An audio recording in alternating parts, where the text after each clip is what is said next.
But anyway.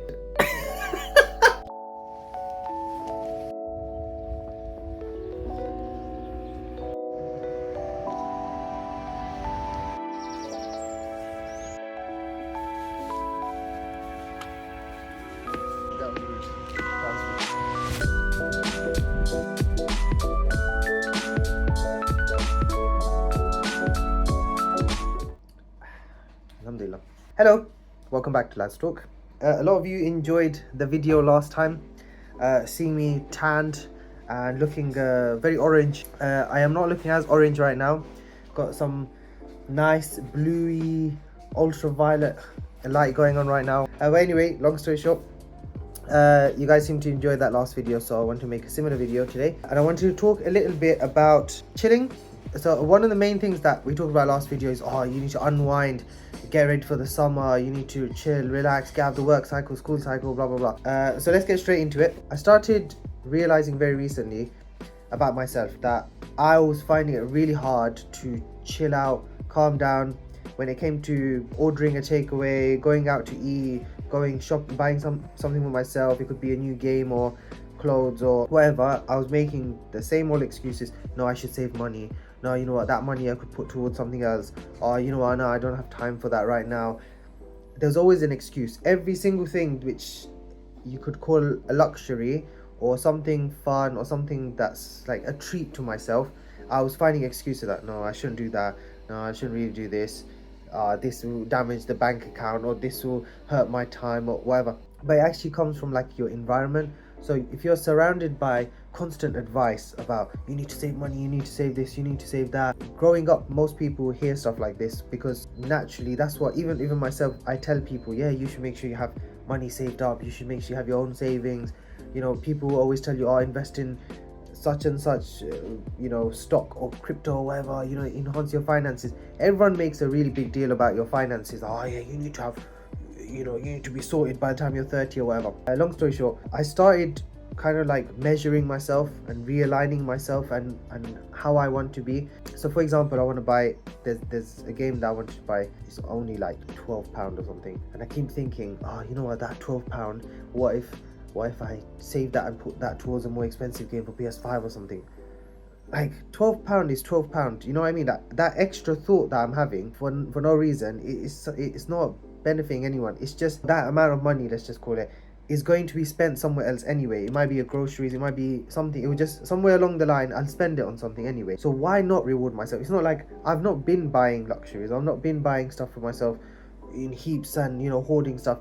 I've not been doing that. So why am I struggling to just spend a 10 or £12 on a small game? Measuring your spending like that is not good for you. It's not good for your mental health. It's not good for your spiritual health as well, because we're not meant to be stingy. Whether it be with our time, whether it be with our finances, you're not meant to be stingy as well. So the opposite side of that is making sure you have a routine. Obviously that's very important, and that's obviously related to your time, how you spend your time. In the same way, you should also measure your finances in a relaxed way, but also pragmatic meaning like sensible, logical way.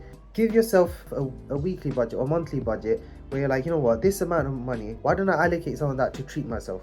It's been ages since I bought myself shoes. You know what, I'm going to use that money, get myself new shoes, make sure that my feet are comfortable when I'm walking, running, whatever, and the list goes on. So if you allocate your budget like that I'm gonna use this money for this, you're sorted, you don't need to worry. So that's something that I started realizing, especially this summer. If you're in the same boat, and if you're thinking about things a bit too much, that I need to save this money and to save that money, there is that side too, by the way. You also do need to put some money away for your savings. You might be working towards a goal. It could be a car, it could be your wedding, but don't neglect yourself. Don't put yourself in a cage. Don't put yourself in a financial cage that, you know what, everything needs to go on bills, it needs to go on saving, it needs to go on this, and that extra money, I might even have extra 50 quid or 100 quid this month, I'll make sure I put that towards savings also. No, slowly what you're going to do is tire yourself out, overwork, mentally overloaded, you've had no enjoyment for yourself, and that stuff isn't good for you. So that's what I wanted to talk about with you today. Just a short message about treating yourself, not neglecting yourself, not neglecting your own enjoyment. So yeah, chill out. And while you chill out, carry on watching this video, leave a like, subscribe. Yeah.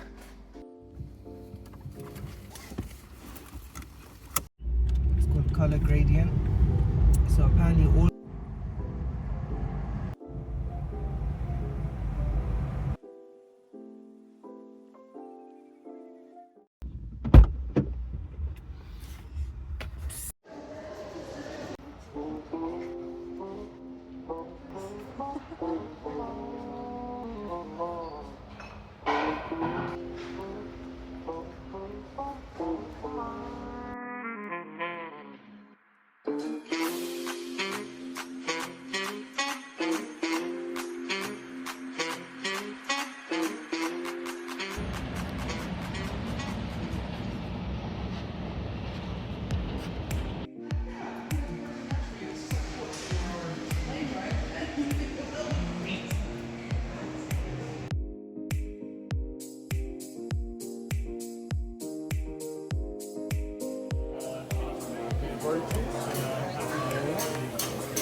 So yesterday I was in Jummah, so I was doing Friday prayer, and there was a guy in front of me.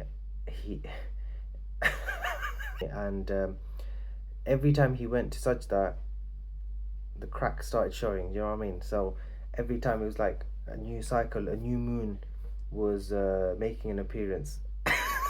But anyway, instantly I judged him because I was just thinking, like, do you not know that you're meant to cover your bum when you're when you're in the masjid and you come to pray? And I was thinking all sorts of things, like, you know, can you not feel the wind? And instantly I just had a moment. I was thinking, okay, yo, relax. Yeah, it's better that he comes to the masjid and he prays. You're right, he's making a mistake. Yeah, his butt's out and it's wrong. You know, I or someone should advise him and then he'll hopefully fix it. But I was thinking, oh, it's very easy to judge people, and it's very easy to be like, oh, look, he's not even doing the bare minimum, he's not even doing this, not doing that. I don't also like this culture of, oh, don't judge, only Allah can judge. The reason why we as a community help one another is because we're able to judge a situation or a person and be like, hey, hold on, that's not right, or that is good and they should keep doing it, or that's not right, they should stop doing that. And from judging them, then you're able to advise them, right? But the judgment that I was doing, I don't think is the correct type of judgment, right? It's not my job to sit there and say, why don't you know this, or how could you do this, or whatever. It's my job to be like, hold on, this person's doing something incorrect. Maybe they don't know, maybe they haven't been taught yet, maybe they haven't learned it yet, maybe they've been taught something else, or maybe they're new to Islam, maybe they just became practicing and they don't have a clue, maybe they're just unaware. They're a type of person who doesn't have certain types of awareness and they don't know. Most of the time, people who are messing up or doing something wrong don't actually know that they're doing something wrong. They just think that, you know, whatever they're doing it's okay. So let's say I were to, in that situation, turn around and tell the guy, why is your butt out, you know, what's happening here, brother? And I was slating this person, telling him off, whatever, and that's his first time in the masjid. I've just put him off. So I just wanted to share that before you judge someone, make excuses for them. Say to yourself, you know, maybe they're new, maybe they don't know. In Islam we have something called the benefit of the doubt, and Muslims we're meant to implement benefit of the doubt. You see someone committing a mistake, a sin, you make excuse for them. You see someone walking out of a pub and you should say, or you should think that, oh, maybe he was doing something very innocent. So it's very important to make excuses for people. It's very important to give people benefit of the doubt before you judge, before you make a judgment, until someone's outright said or done something in front of you which is totally wrong, totally messed up. Take a moment, breathe, and be like, okay, let's see what's going on here before I actually say or do anything. But yeah, thought I'd share that with you.